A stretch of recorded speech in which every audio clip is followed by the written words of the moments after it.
นี่ทุกคนวิวอยู่ภูเกาหลักเนาะนี่มาฮอดนี่ก็พอดี2 โมงเนาะมาฮอดนี่พอดี2 โมงโอ้บอนดินเจือนเท่านั้นดินเจือน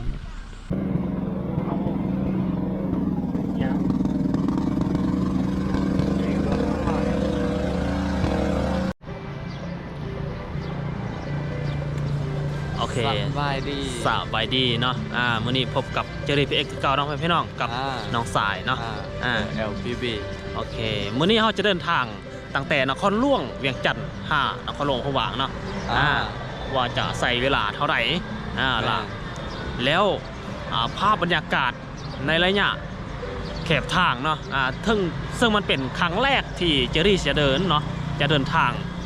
ตั้งแต่นครหลวงเวียงจันทน์ลงพะหวางเนาะบ่ฮู้ว่าจะเป็นจังไดเนาะมันจะ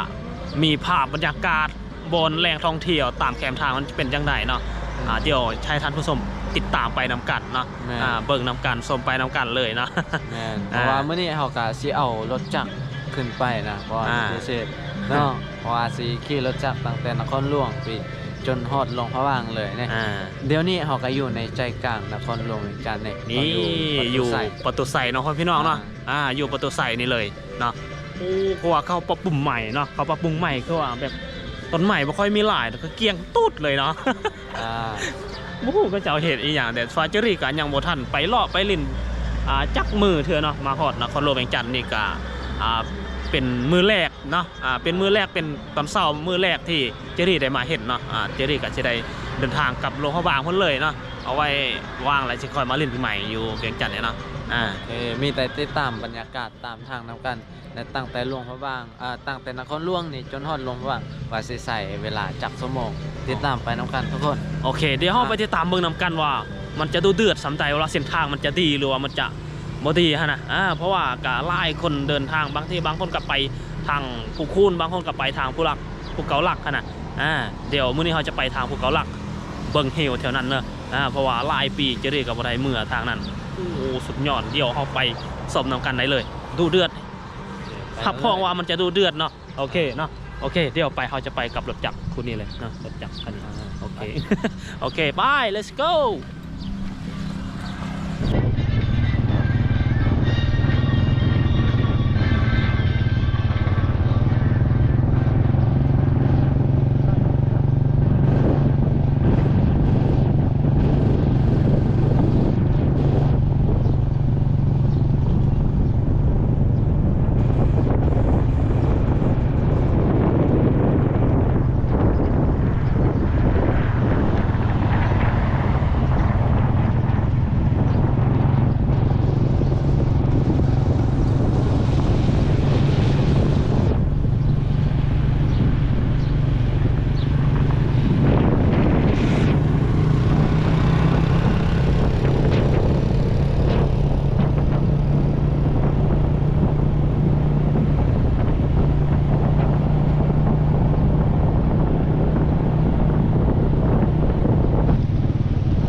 ตัวนี้เพียงเริ่มต้นนะพ่อพี่น้องนะยังพอนั้นเถอะ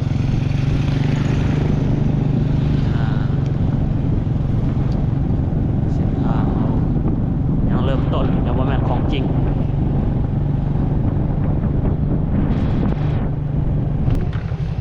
เติมน้ำมันก่อน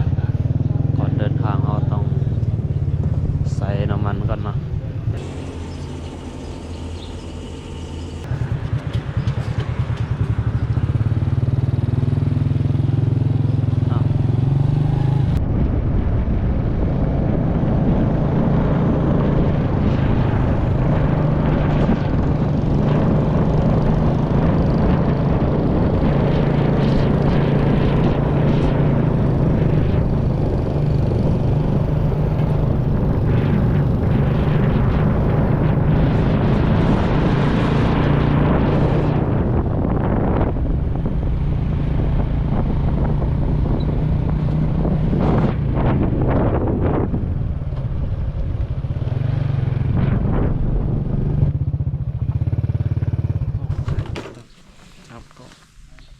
เดี๋ยวเรา พักกินข้าวเช้าอยู่นี่เนาะกินข้าวเช้าอยู่นี่บ่รู้ว่าจะมีอาหารมาหยังเลยเดี๋ยวไปถามให้ครัวเบิ่ง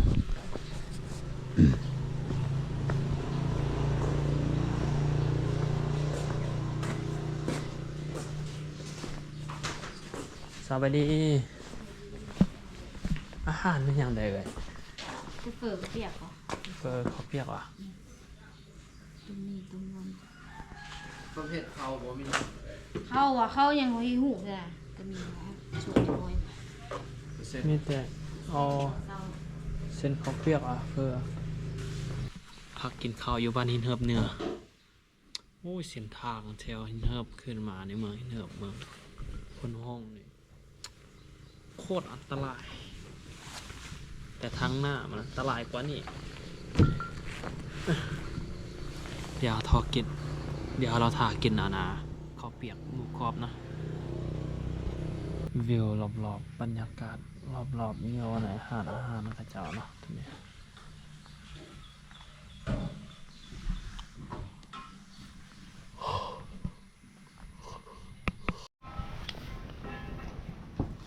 นี่เนาะพ่อแม่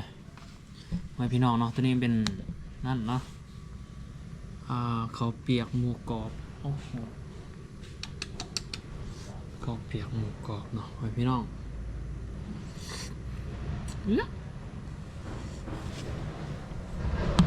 เขามาแต่เวียงพอนะลูกแต่เวียงพุ่น5 โมงปลายเนาะมาเดี๋ยวนี้จักมองแล้วฮอดแล้วนะเมืองหินเหิบเนาะเดี๋ยวนี้อยู่หินเหิบวันหินเหิบเหนือฮอดที่8:58พี่น้องเนาะ8:58ไปว่า6 7 8 2 ชั่วโมงปลายแล้ว2 ชั่วโมงปลายนะเดี๋ยวเขาจะลุยต่อเนาะจากนี้ลุยต่อไปทางคนแหละกาซีวังเวียงนะเดี๋ยวเจอกันเนี่ยกาซีวังเวียงนะเดี๋ยวนี้กินข้าวก่อนนี่กินข้าวเปียกนะข้าวเปียกหมูกรอบนี่มาตอนนี้เขาก็ฮอดหินเหิบแล้วกำลังสิกินข้าวแวะกินข้าวอยู่เมืองหินเหิบ กินข้าวเช้าให้พี่น้องกินข้าวเปียกหมูกรอบเนาะกินข้าวเปียกหมูกรอบกินข้าวเช้านี่นะเสร็จไหมเสร็จโอ้ยกินข้าวแล้วเขาก็สิลุยต่อไปพี่น้องเดี๋ยวซิมเบิ่งนำเบิ่งว่ามันจะพอดีบ่คันหมกพอดีเขาก็เติมใส่เนาะ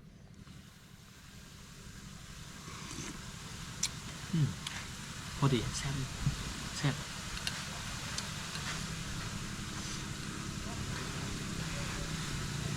มันหอมเนี่ย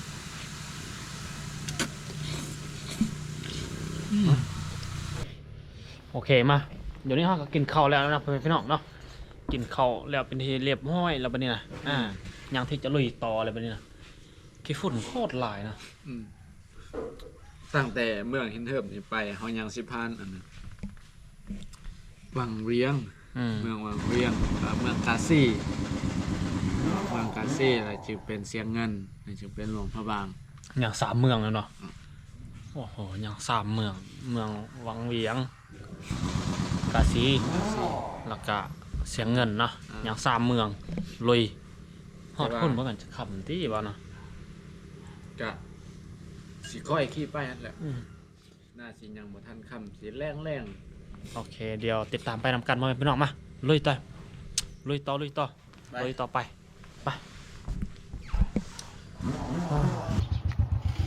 เอาเนาะทุกคนเดี๋ยวนี้เราก็กำลังสิเดินทางต่อนะ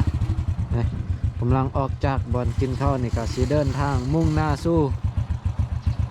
ที่วังเวียงแล้วก็เมืองกาซีเป็นอะไรก็ติดตามไปนะครับนี่เส้นทางติดตามกันทุกคนเลย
นี้ไปยังมีป้อมไล่หมดเลย ตั้งน้ำมันเหรอ แม่ ที่ไปทางใด สิไปลงพระบาง ได้เต็มทางกวิดแล้ว เออเดี๋ยวใส่เต็มถังเลยยันสิ เดี๋ยวไปอยู่ทางน้ำเมืองหูใจอยู่ อืม ลงที่ก่อนรับเลยนะ แม่นอันขึ้นทางภูเกาหลักกับขึ้นทางภูปุ่นมันทางไหน ทางไหนกันเลย อันภูเกาหลักมันขึ้นทางไหน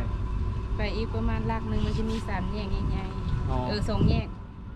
ทางนี้ผู้ปูนทางนี้ผู้กระลัก เขาต้องไปเบิกซ้ายวะ ใช่มันภูเกาหลักเนาะ เลย เออ ถ้าแต่ว่าจิบๆไปถ้ามันเป็นอันทาง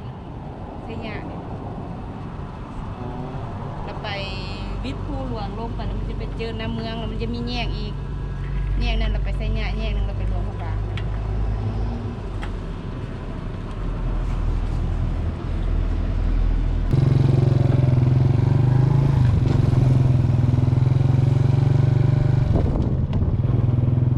สวัสดีเขาทำได้ทางเส้นทางนี้เป็นเส้นทางขึ้นภูเขาหลักมันบ่อ๋อโอเคเข้าใจนะ นอกจากนี้ยังมีแยกไปบนอื่นอีกบ่ ไปซื่อ ไปซื่อๆเลยเนาะเออขอบใจ ๆ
ทั้งหมด9 หลักเนาะพี่น้องเนาะ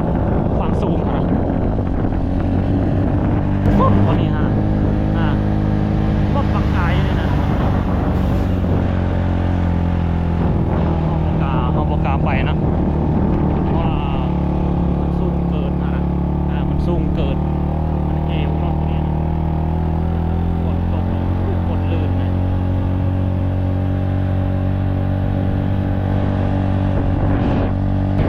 เดี๋ยวเราจะเข้าไปพักผ่อนกินข้าวกินน้ำแล้วกันชมวิวเนาะพี่น้องเข้าไปชมวิวกันกันนักท่องเที่ยวบ่พลาดเลยนะนี่นะเข้าไปทางนี้เขาบ่พลาดเลยนะเขาต้องเข้าไปนี่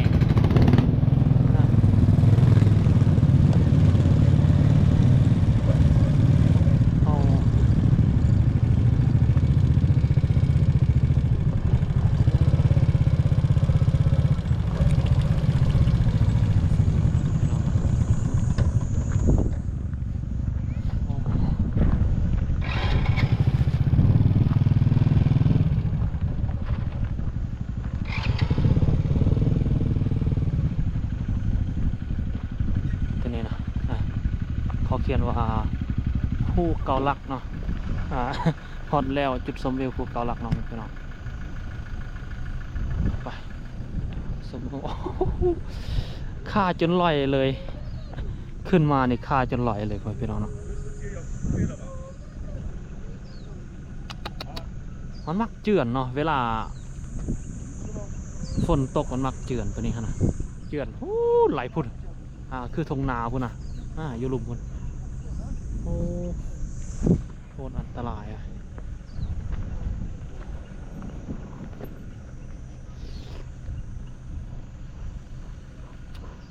พุ่นมันกาซี่เนาะเห็นหมดเลยจุดชมวิวถ่ายรูป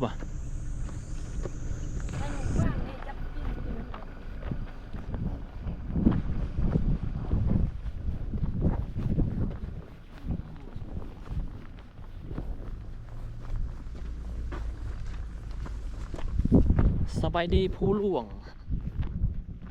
สบายดีภูหลวงโคตรสูงเว้ยเนาะพี่น้องเห็นบ่แถวนั้นเนี่ยก้อนเขาเช็ดเป็นทางใดเนี่ย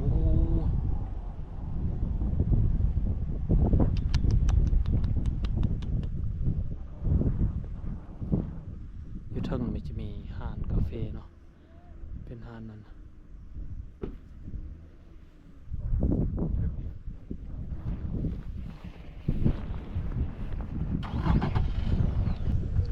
ทุกคน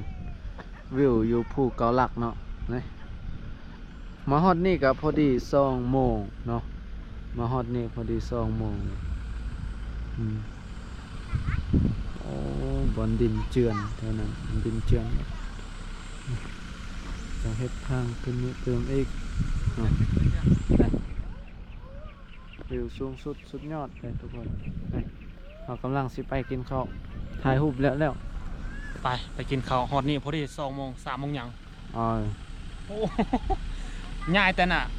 ง่ายแต่นครหลวงเวียงจันทน์เนาะเขาง่ายแต่นครหลวงเวียงจันทน์5 โมงปลาย5 โมงปลายฮอดเมืองยังเกาะหินเหิบเมืองหินเหิบ8 โมง 9 โมงยังกินข้าวแล้วพอดี9 โมงเดินทางต่อฮอด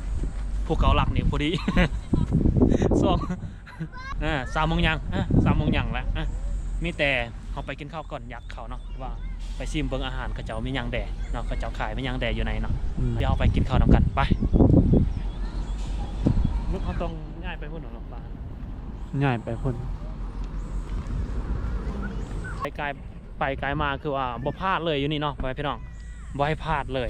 ว่าเป็นจุดชมวิวสัญญาณเหรอเดี๋ยวเบิ่งสัญญาณมีนะสัญญาณมีอยู่เนาะโอ้ยเดี๋ยวไปกินข้าวกันเดี๋ยวไปเบิ่งเขาเจ้าขายมันยังแต่อยู่ไหนเนาะเป็นอาหารการกินมีข้าวเหนียวบอกจะเรียกกินข้าวเหนียวเนาะว่าตอนเช้านี่เขากินกินข้าวเปียกเนาะเป็นนั้นหมู เป็นข้าวเปียกหมูกรอบ นี่ฮะจะรอดมาถูกเขาละ มาพักผ่อนกินข้าวกันพี่น้อง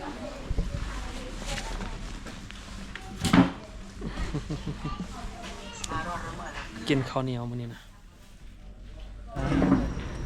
มากินข้าว กินข้าวอยู่ผูกเกาหลักนำกันเลยทุกคนครับโอ้ใส่เวลาขึ้นอันผูกเกาหลักอะ ดนบ่สมควร ต้นใส่แต่อันเด็กหนึ่งเลยนะมันจาก ตึ๊ดๆตัดๆรถกระจอกเพกความหลายกันทางช่วยเหลือประธานทายเนาะเพราะว่าทางโคตรไว ขึ้นเล็กสองเล็กสามมาได้มีแต่เล็กหนึ่งจ้ำฮอตรีดเลยแต่วิวสุดยอดเลยวิวแถวอันนั้นคาซี่ งามวิวแถวกาซี่ไงงามมาเขาเดินทางต่อเนาะพี่น้องเนาะเดี๋ยวนี้เขาก็กินข้าวแล้วเรียบร้อยเขาจะเดินทางต่ออยู่ที่ภูเก็ตลักเนาะประมาณ2 ชั่วโมงปลายแล้วเขา3 ชั่วโมงแล้วจึงจะหอดลงพระบางเลยโอ้โห โมเมนต์ธรรมดาไว้นะมาเลยลุยต่อไป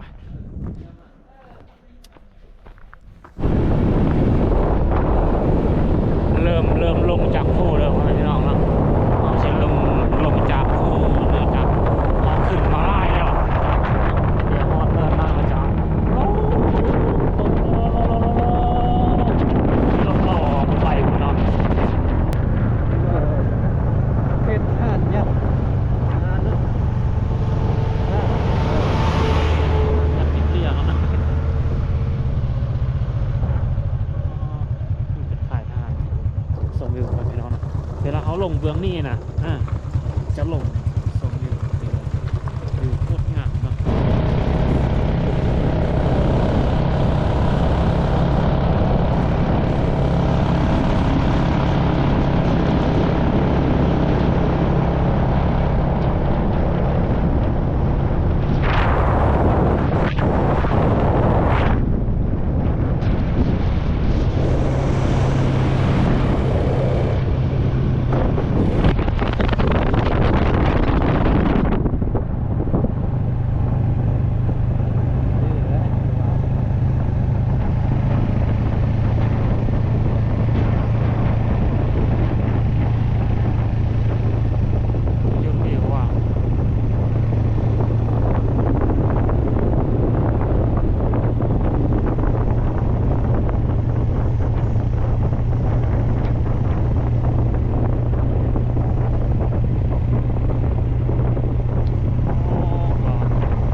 อ๋อเดี๋ยวเรื่องเงี้ยแล้วอ่ะฮอตแล้วเนาะโอ้ฮอตห้องแล้วพ่อแม่พี่น้องเนาะซอกห้องแล้วโอ้ยโคตรยากเลยขอเมื่อยจักโมงฮอตเลย บอดี้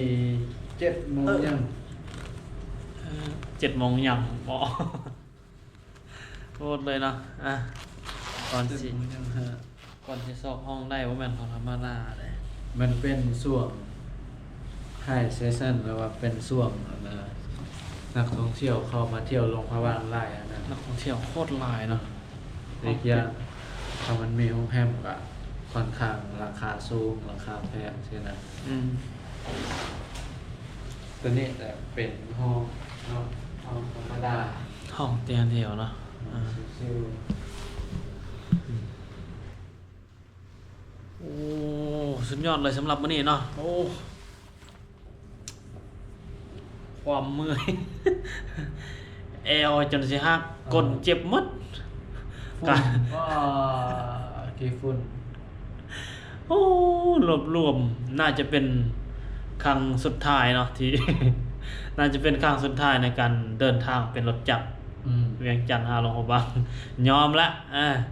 จะได้ก็ฝากไว้เด้อฝากกดไลค์กดแชร์กดติดตามเด้อเพื่อเป็นกำลังใจเนาะ แล้วก็ติดตามคลิปต่อไปว่า ติด พอสิเฮ็ดเกี่ยวกับหยังเนาะสิเดินทางไปไสก็อย่าลืมติดตามช่องเจอรี่ PX เนาะเพื่อจะบ่พลาดวิดีโอต่อไป เพราะว่าเราจะมาพักหลวงพระบางอีกจากหลวงพระบางเราจะกลับบ้านยังมีรายขั้นตอนอยู่เนาะเดี๋ยวมื้อนี้มื้ออื่นมื้อฮื้อบางทีจะถ่ายอยู่ในตัวหลวงในในหลวงพระบางเนาะในตัวเมืองหลวงพระบางเนาะไป